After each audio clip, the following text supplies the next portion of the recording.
গুৱাহাটী মহানগৰীত নিশা 11 বজালৈ খোলা থাকিব সুৰাৰ বিপণী। পূৰ্বে ইয়াৰ সময়সীমা আছিল 10 বজা। 10 বজাৰ লগে লগে ৱাইন শ্বপসমূহ বন্ধ কৰি দিয়া হৈছিল। কিন্তু এতিয়াৰে পৰা নিশা 11 বজালৈ গুৱাহাটী মহানগৰীত ৱাইন শ্বপসমূহ খোলা থাকিব আৰু লগতে 12:30 বজালৈ বাৰ আৰু ৰেষ্টুৰেণ্টসমূহ খোলা ৰখাৰ সিদ্ধান্ত গ্ৰহণ কৰিছে আবকাৰী বিভাগে আৰু আবকাৰী বিভাগৰ ফালৰ পৰা এই নতুন অধিসূচনা জাৰি কৰা হৈছে।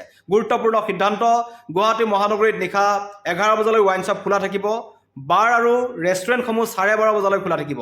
লগতে সুৰাৰ দাম কমাৰ ক্ষেত্ৰতো কিছু গুৰুত্বপূৰ্ণ অধিসূচনা জাৰি কৰা হৈছে। বিশেষকৈ প্ৰিমিয়াম ব্ৰেণ্ডৰ যিসমূহ বিলাতী সুৰা আছে সেই সুৰাৰ দাম কমিব বুলি কোৱা হৈছে। আৰু লগতে থলুৱা সুৰাৰ বিপণীত যিবোৰ অসম এক্সাইজৰ যিবোৰ বিপণী আছে সেই থলুৱা সুৰাৰ বিপণীটো এতিয়াৰ পৰা বিলাতী সুৰা উপলব্ধ হ'ব।